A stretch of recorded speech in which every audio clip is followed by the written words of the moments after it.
Hay, ito ang buhay. Ano pa mahihiling ko kung sa akin ang lahat ng ginhawa?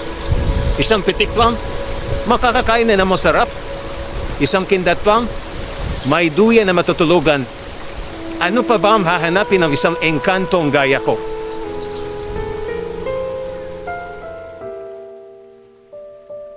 Sa labas ng mundo sa malawak na universe, may isang lugar na hindi sakop ng mundo ng mga mortal o hindi sakop ng kamalayan ni numan. Ang lugar kung saan hindi pa nararating ng pangkaraniwang tao. Dito, may tila isang kaharian. Ang mga dahon ay kumikislap na tila isang bituin. Sa mga libro at kwentong bayan, ang lugar na ito ay tinatawag na Encantasia. Ang kaharian ng mga hindi nakikitang mga engkanto. Isa sa mga engkantong ito si Kael. Siya ay isang engkantong nagtataglay ng napakataas at pambihirang antas ng kapangyarihan. Marahil ay nalinang niya sa matagal na panahong pananatili sa Encantasia. Latsyong ibon ka ngayon. Napakasarap na hapunan. Anong klaseng hayop pa ba ang makakatakas sa napakalakas kong kapangyarihan? Ayos! Busog ng walang kahirap-hirap. Si Kael ay hindi tulad ng mga pangkaraniwang engkanto na mayroong pagpapahalaga sa kapangyarihan. Kung ang ibang engkanto katulad ng tikbalang, kapre at mga diwata ay mayroong kontrol sa paggamit ng mahika. Aba, itong si Kael ay walang pakundangan at abusado sa paggamit nito. Ang kanyang moto sa buhay ay ang makuha ang anumang naisin niya sa isang pitik lang ng mga daliri. Para sa kanya, ang pagkilos o paggalaw ng katawan ay isang malaking kahangalan at isang malaking insulto sa kanyang pagiging isang makapangyarihang engkanto. Napakasarap talagang mabuhay nang hindi napapagod. Bakit pa ako magpapakapagod na maglakad para maghanap ng makakain? Kung sa isang pitiklam na mga daliri ay kusa na malapit ang anumang pagkaing naisin ko. Ano naman kung sabihin ng iba na katamaran nito? Ano pa ang silbi ng kapangyarihan kung hindi gagamitin? Bakit pa ako magpapakahirap? Ang pagpapakahirap ay para lamang sa mga mahihina at walang kapangyarihan. Ito ang paulit-ulit na pilosopiya ni Kael. Kung nais niyang kumain, gagamitan niya ng mahika at lalapit na ang pagkain. Kung nais niyang uminom, kusang pipiga ang katas ng ubas para makalikha ng likidong matamis. Ang mahalaga sa kanya ay ang biglaang resulta at hindi pinaghihirapan. Isang araw, inatasan si Kael ng pinakamataas na pinuno ng Encantasia, si Master Shifu. Kael, magtungo ka sa talampas ng hilaga at umani ng pinakasariwang bunga ng karunungan. May darating na mga maharlikang panauhin at nais kong ihandog sa kanila ang pinakamahalagang prutas sa aking nasasakupan. Nais kong dalhin mo ang mga prutas rito. Ora mismo. Ora mismo, Master Shifu? O bakit? May problema ba, Kael? At nais kong dalhin mo rito ng buong ingat. Payat nangangailangan ito ng pinakamaingat na pagpitas mula sa iyong mga kamay upang mapanatili ang pinong balat ng prutas. Ang pinakamaliit na galos, singliit man ang buto ng mustasa, ay hindi ko papalampasin. Naiintindihan mo? Opo, Master Shifu. Pagtalikod ni Kael ay umarangkada agad ang nagngingit-ngit nitong panga. Sa isip niya, bakit sa dinami-rami ng alipin at mga alalay sa kanilang teritoryong silangang Encantasia, ay bakit siya pa ang nautusan upang umani ng prutas? Ano ba ang tingin niya sa akin? Mukha ba akong magsasara? Itong gwapong ito. Nagre-rebelde ang utak ni Kael. Ayaw niya nang inuutusan siya. Ayaw niyang naaabala ang kanyang pagpapahinga. Ngunit wala naman siyang magagawa. Si Master Shifu bukod sa ito ay matandang guro ng buong teritoryo ng Silangang Encantasia, ay malaki ang ambag nito sa kanyang paglilinang ng napakalakas na kapangyarihan. Si Master Shifu ang matandang guro ng Silangang Encantasia. Ang lahat ay yumuyukod sa kanya. Ang lahat ay nirerespeto at iginagalang ang kanyang pamumuno. Mabibigat ang mga hakbang, inaantok at tinatamad si Kael. Ang oras na iyon ay oras sana ng kanyang siesta. Dapat ay natutulog siya sa duyan ng mga ulap pagkatapos kumain ng inasal na gansa. Nang makarating siya sa dulong bahagi ng asul na bundok ay natanaw niya ang maningning na puno ng prutas ng karunungan. Kahit sa malayo ay itanaw at kitang-kita ang makikinang na mga bunga. At talaga nga palang napakakinis at malasutla ang labas na bahagi ng bawat prutas. At totoo ngang nangangailangan ito ng maingat na pagpitas. Namano, napakataas ng talampas na yan. Sigurado ba si Master Shifu? Hello? Pati ang mismong puno ay napakataas. At gusto pa na ipipitasin ko gamit ang mga kamay ko lang? Basta. Ano ang silbi na kapangyarihan? Hindi ako magpapakatanga para akitin ang talampas. Isang kumpas ko lang. Tapos ang trabaho.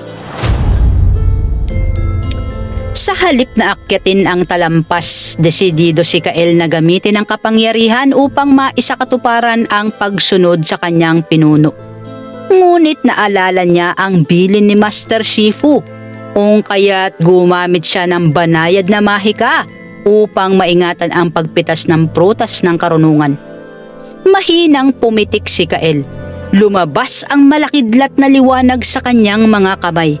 Ngunit dahil sa mahina at banayad na pagpapalabas ng kapangyarihan, ay hindi umabot ang mahika sa sobrang layo ng puno sa nakalutang na talampas.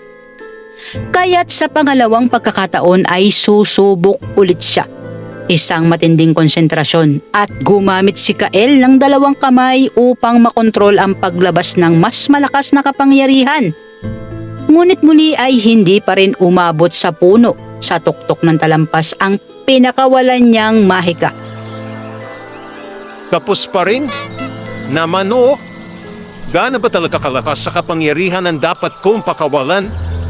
Kapag mahina ay hindi umaabot sa puno, hindi sapat ang banayad na mahika para malaglag at makuha ang mga prutas. Kaya't sa pangatlong pagkakataon ay nagdagdag pa siya ng kaunti pang porsyento ng mahika. Ngunit tulad ng nauna at pangalawa ay kapos ang malakidlat na liwanag. Hindi pa rin umabot at hindi sapat para makuha ang mga prutas. Inaantok na ako. Nais ko na mahiga sa duyan ng ulap. Nais ko na magpahinga. Itotodo ko na. Nakakainis na. Isang napakalakas at hindi kontroladong kalkulasyon ng pagpapalabas ng kapangyarihan. Nagamit ni Kael ang halos 100% ng mahika. Sobra-sobrang lakas na dumiretso ang malakidlat na liwanag. Dumadagundong ang kapaligiran. Nayanig ang tinamaang puno. Dahil sa napakalakas na puwersa ng pinakawalang kapangyarihan ni Kael, ang mga prutas ng karunungan ay napigtas sa mga sanga ng puno. Tila may napakalakas na puwersa ng hangin na humahawak dito.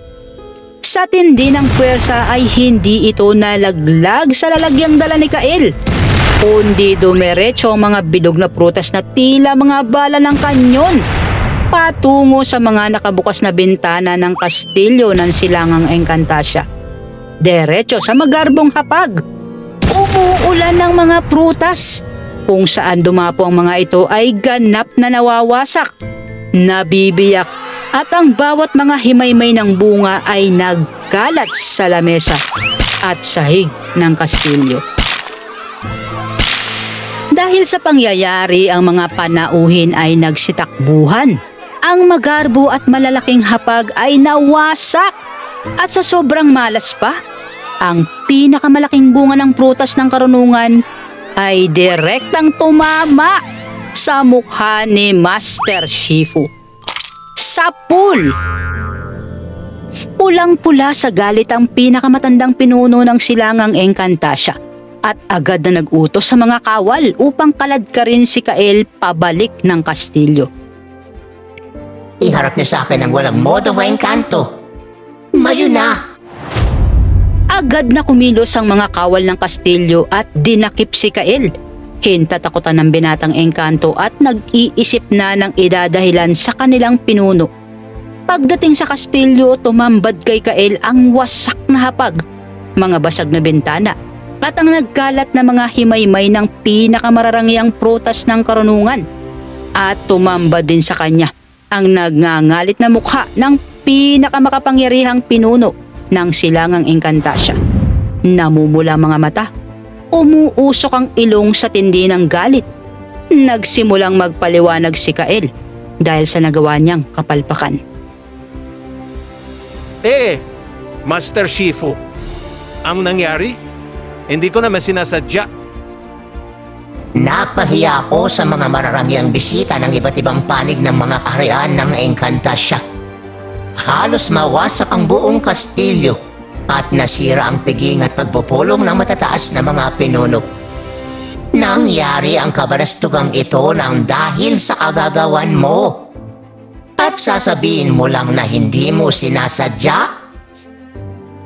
Kasi naman, Master, napakataas ng talampas na kinaroroonan ng puno ng karunungan. Hindi ko naman makakayang akyatin ito.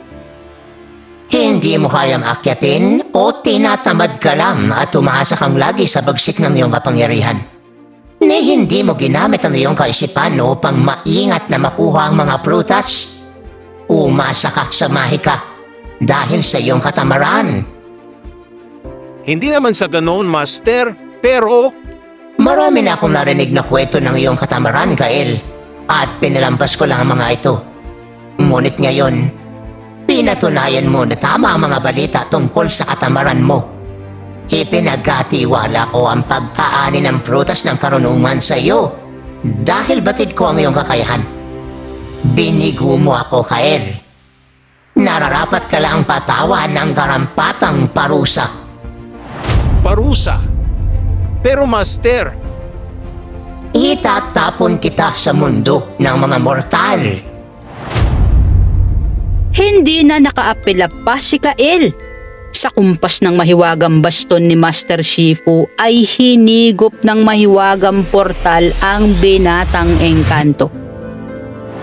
Tila naglakbay ang kanyang diwa sa napakahabang kadiliman at pagmulat ng kanyang mga mata ay nawindang siya sa kanyang napagmasdan. Bumagsak si Kael sa isang lugar na may masangsang na amoy, madumi, nilalangaw at amoy burak na tambakan ng basura. Ito ang dump site ng isa sa pinakamalaking lungsod sa mundo ng mga tao, gabundok at hindi nauubos sa mga basura. Dito ay natatanaw niya rin ang naglipa ng mga mortal na may maduduming mga kamay, nakasuot ng madudungis at puro sulsing mga damit, at iisa ang mga galawan. Walang pumupuna sa kanya kahit siya ay nakasalampak sa mabahong putik. Ang lahat ay mga abala sa pagkakalkal ng mga basurang pwede pang mapakinabangan.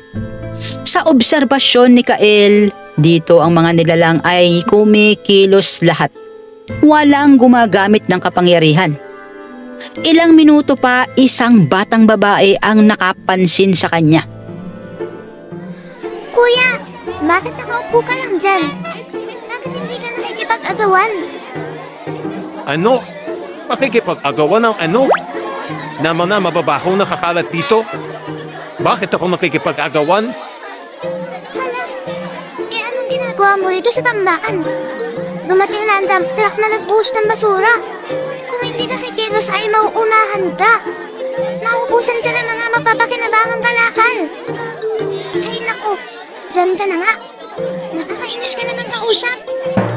Nagtataka man ay hindi na pinansin pa ni Kael ang mga sinasabi ng batang babae. Tumayo siya mula sa pagkasalampak sa putikan at muli niyang minasdan ang kapaligiran.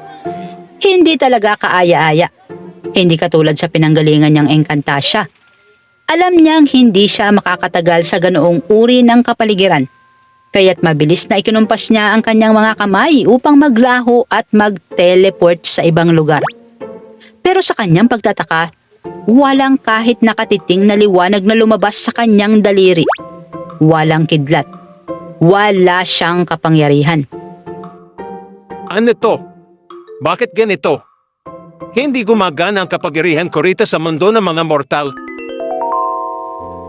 Bilang parusa ni Master Shifu kay Kael ay lihim nitong tinanggalan ng mahika ang binatang engkanto upang hindi nito magamit sa kanyang patutunguhan at upang matutunan nito ang pamumuhay na hindi umaasa sa mabilisang resulta.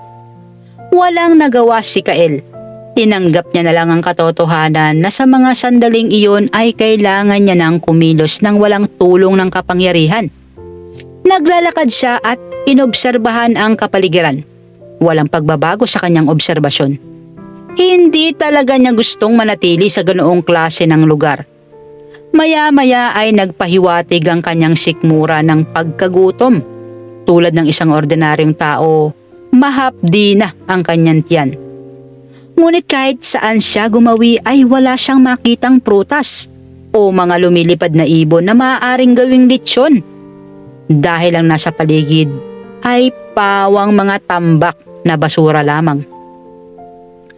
Maya-maya ay mayroong humawak ng kanyang balikat mula sa kanyang likuran. Napapitlag si Kael. Paglingon niya ay tumaas ang kanyang mga kilay sa sobrang pagkairita at binulyawan niya ang taong nagtangkang siya ay hawakan. Isa kang panahas. Ano karapatan mong hawakan ako? Napakadumi ng iyong mga kamay at nangas kang dumihan ng aking marangyang kasuotan. Ano ka mo? Marangya? Parang mas madumi pa yung kamiseta mo kaysa sa suot ko. Sa narinig ay unti-unting ibinaba ni Kael ang paningin at doon niya nakita ang napakadumi at butas-butas na kamiseta na suot niya. Wala na ang marangya at makinang na damit at wala na rin ni isa mang alahas na diamante ang nasa kanyang katawan. Napanganga si Kael. Noon niya lang napagtanto na isa na lamang talaga siyang ordinaryong mortal. Bumalik ang tingin niya sa taong kaharap. Napahiya siya, ngunit hindi humingi ng paumanhin. Sino ka ba? Ano ang pangalan mo?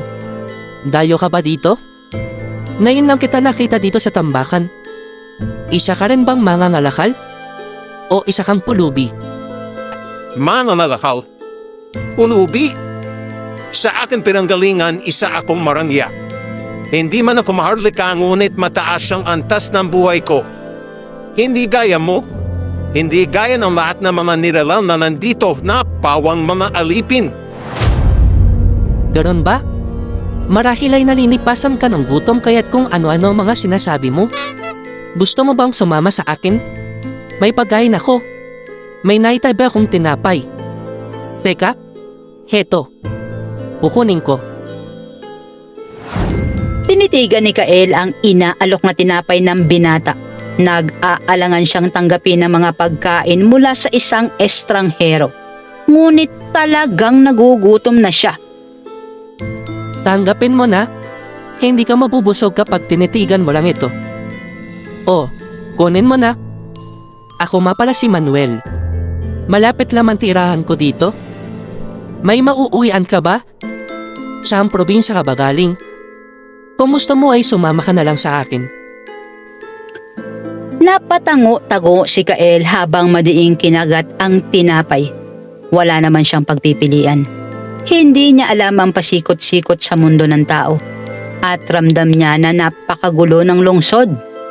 Kung sa silangang Encantasia ay makapangyarihan at nagagawa niya ang lahat, sa mundong kinalalagyan niya ngayon, ramdam niya na siya ay isa lamang estranghero.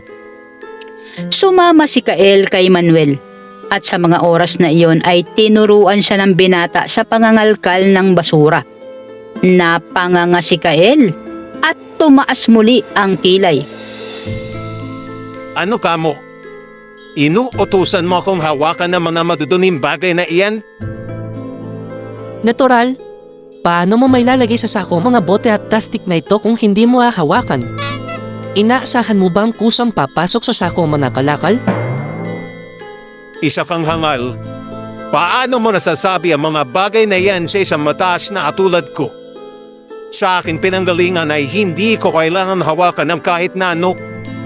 Hindi ako magpapakapagod at lalong hindi ako kukilos para makakain.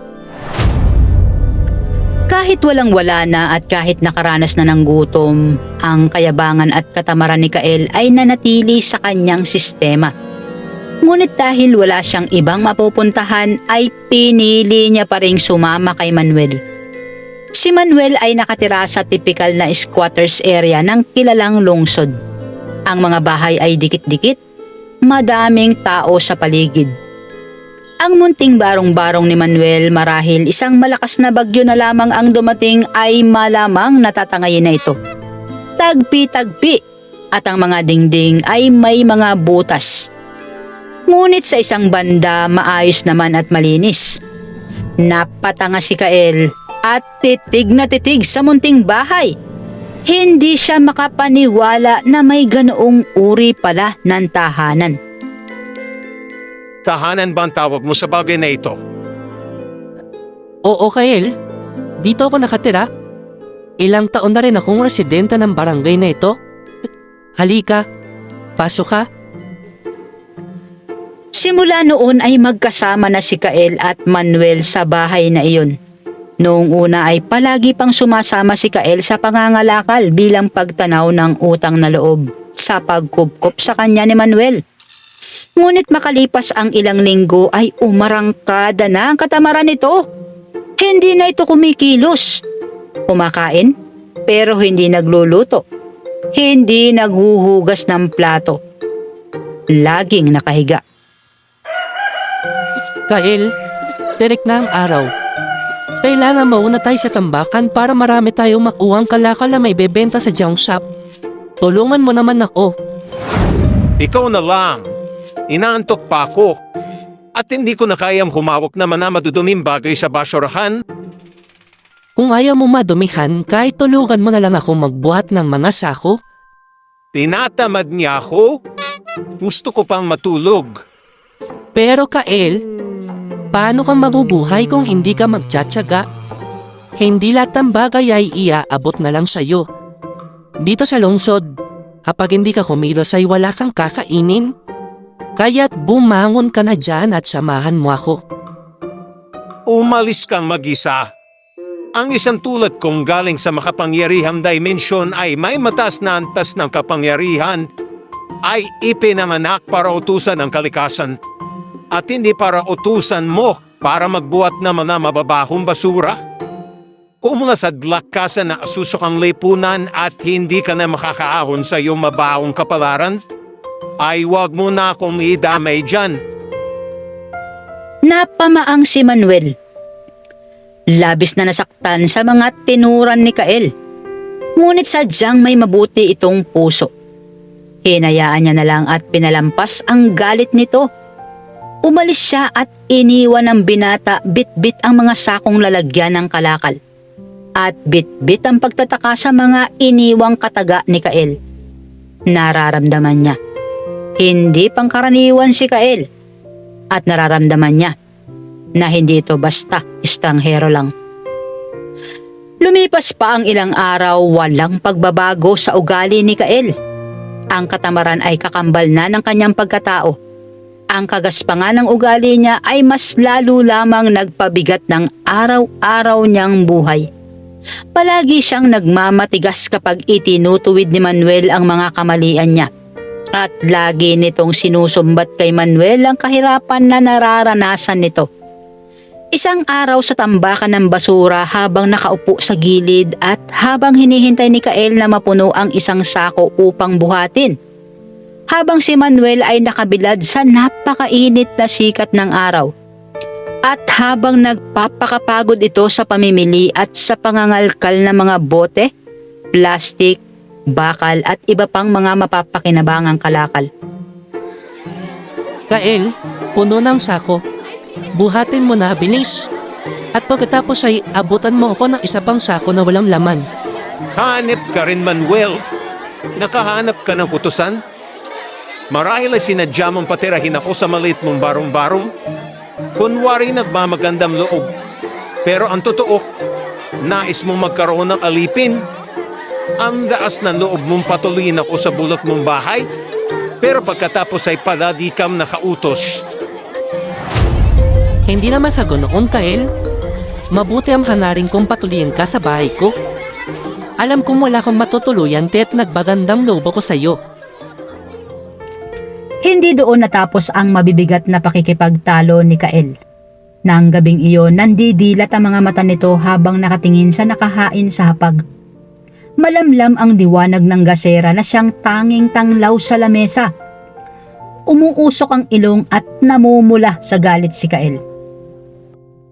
Araw-araw nangangalakal ng basura para makakain ng ganitong uri ng pagkain. Isang malit na isda na tinupok sa apoy at langis. Hindi ka ba nagbibiro, Manuel? Araw-araw ay ganito ang pagkain sa hapag. Masarap ang isdang tuyo, Kael. Lalo't may ginisang gulay.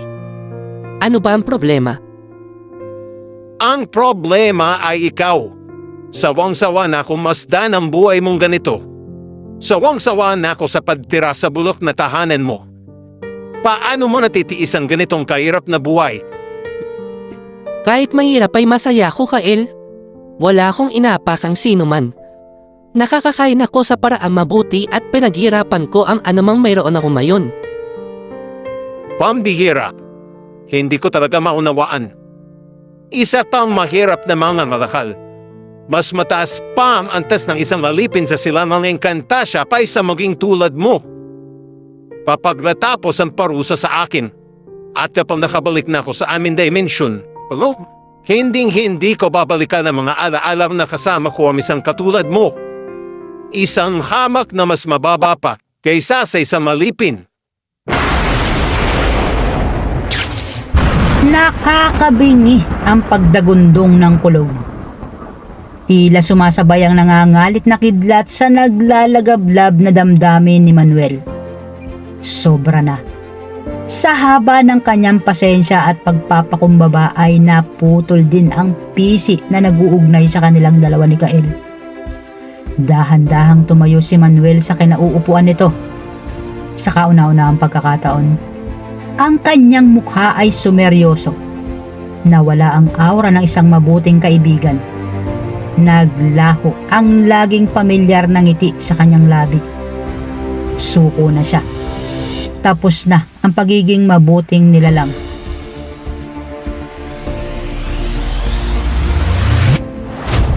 Kasabay ng malakas na pag-ihip ng hangin sa paligid ng barong-barong, ang maruruming damit ni Manuel ay dahan-dahang napalitan. Isang makinang, maharlika at maningning na kasuotan ng isang dugong bughaw. At hindi may pagkakaila ang kanyang pagkatao ng makinang na korona sa kanyang ulo. At ang matutulis na tainga nito ay nagpapakita na si Manuel ay hindi pangkaraniwan. Napatanga si Kael. Nalaglag ang kanyang panga. Hindi kaagad nakapagsalita dahil hindi niya mapaniwalaan ang kanyang nasasaksihan. Ngunit itanggiman ng kanyang isipan. Hindi maikakaila. Nasa harapan niya ngayon ng isang pamilyar na anyo ng isang tunay na dugong bughaw. Isang maharlikang engkanto na mula sa silangang Encantasia. Mahal na Prinsipe Manuel, ikaw ang nawawalang prinsipe ng nakakataas na pinunong Shifu. Tama ka, Kael. Ako ang anak ng pinakamataas na pinuno ng silangang Encantasia. Ako si Prinsipe Manuel. Mula pa sa una nating pagkikita, alam ko ng pagkatao mo. Gamit ang kapangyarihan ay nakita ko agad ang kaibahan mo sa karaniwang tao. At ipinakita rin sa akin ang aking kapangyarihan ng pagiging engkanto mo. Kapangyarihan? Kung gayon ay gumagana ang kapangyarihan mo dito sa mundo ng mga tao. Oo, isa itong pribilehyo bilang isang maharlikang engkanto. At sa kadahilan mahina nang hindi ako napunta rito sa mundo ng mga mortal bilang parusa, kundi sa sarili kong kagustuhan at dahilan. Pero mahal na prinsipe, kung gumagana ang kapangyarihan mo, bakit ka nagtitiis sa kahirapan kung pwedeng sa isang pitik lang na maika ay makukuha mo na masasarap at masagana pagkain? Bakit ka pa nangangalakal? Humahawak na maruruning basura. Kung maaari mo namang gawing ginto ang ilang bagay upang makabini ng iyong mga naisin. At bakit ka nagtitiis sa ganitong pasikip na tahanan? Kung maaari ka namang matulog sa napakalambot na higaan, gamit ang iyong kapangyarihan. Naparito ako sa mundo ng mga mortal upang maranasan ang buhay na simple. Upang maranasan ang hirap bago makamtan ng biyaya. Upang makahiga sa matigas na higaan bago mahimbing na matulog sa malambot na kama. Upang maranasan ang masikip na tahanan bago ko pamanahin ang buong kastilyo ng silangang Encantasia. At upang makasalamuha ko ang mga taong mas mababa pa ang antas kaysa sa mga alipin. Upang sa gayon, ay lubos ko silang maintindihan at mapamakalaan ng naaayon sa balanseng batas ng Encantasia. Napaluhod si Kael at napayuko. Hiyang-hiya siya sa mga narinig at natuklasan. Siya na isa lamang pangkaraniwang engkanto ay umabuso sa kapangyarihan dahil sa kanyang katamaran. Umasa at nagmalabis sa paggamit ng mahika para sa kanyang pansariling kapakinabangan. Ngunit ang maharlikang engkanto, ang prinsipe na magmamana ng buong kastilyo ng silangang Encantasia, ay nilisan ang marangyang buhay sa kastilyo. Bumaba at nakisalamuha sa mababang antas ng lipunan sa mundo ng mga mortal. Nagtiis ng hirap upang maranasan ang hirap at hindi umabuso sa hawak na kapangyarihan. Umiiyak si Kael at nagsusumamo sa prinsipe.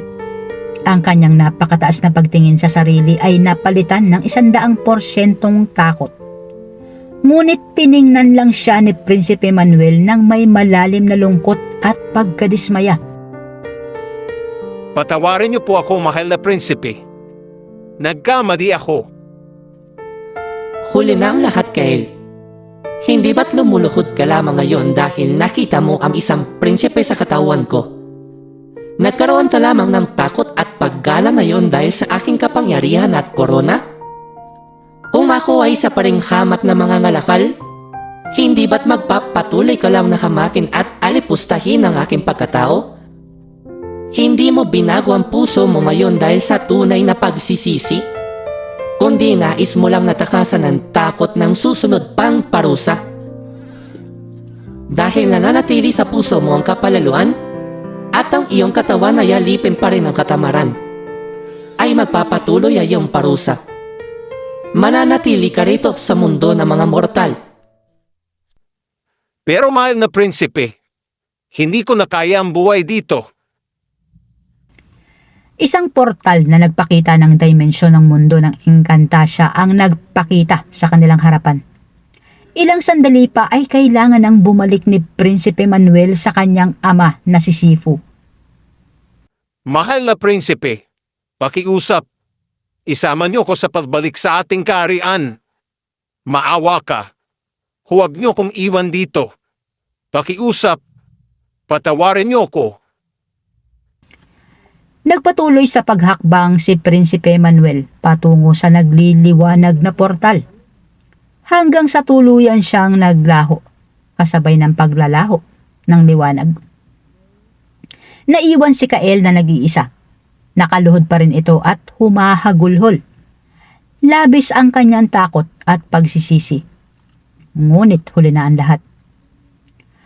Mula noon, si Kael ay naging laman na ng kalsada. Tulak ang kariton at madalas na nangangalkal ng basura. Pagod. Puno ng pinaghalong dumi at pawis ang mukha. Kailangan niyang mabuhay. At kailangan niyang mabuhay ayon sa batas ng tao. Kung hindi siya magtatrabaho ay mamamatay siya sa gutom. At kung kailan siya mapapatawad ni Master Shifu at ni Prinsipe Manuel upang makabalik sa kaharian ng silangang Encantasia, ay hindi niya pa alam. Ang maiksing kwentong ito ay nagtuturo sa atin ng mahahalagang mga aral. Tara, at pagnilayan natin.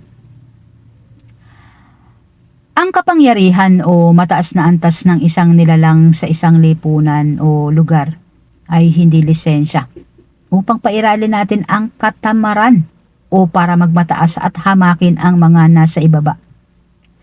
Huwag abusuhin ang anumang kapangyarihan o yaman na mayroon tayo na wala ang ibang tao. Dahil hindi natin alam, baka isang araw, tayo naman ang mawalan at sila naman ang magkaroon. Walang bagay sa mundo na nakukuha sa pamamagitan lamang ng isang pitik ng kamay. Mas masaya sa pakiramdam kung ang isang bagay na napagtagumpayan ay nakakamit natin dahil ito ay pinagsikapan at bunga ng tiyaga at sipag. Ang mga taong umaasa sa mabilisan o shortcut ay tila naghuhukay ng isang malalim na balon o gumagawa ng isang tulay na may mahinang pundasyon. Sa bandang huli, ay masasayang lang ito kapag bumagsak. Ang tunay na dangal ng isang nilalang ay hindi nasusukat sa kung ano ang kanyang narating sa buhay, kundi sa kung paano niya narating ang kinaroroonan niya sa paraang makatao at hindi nakakatapak ng ibang tao. Matuto tayong magpakumbaba at huwag manghamak ng ating kapwa o yung mga mas mabababa sa atin. Hindi natin alam. Nasa huli, baka sila pa ang magligtas o mag-angat sa atin pagdating ng panahon. Hanggang dito na lamang at sana po ay may natutunan kayong mahalagang aral sa ating maiksing kwento. Maraming salamat. God bless po sa inyong lahat.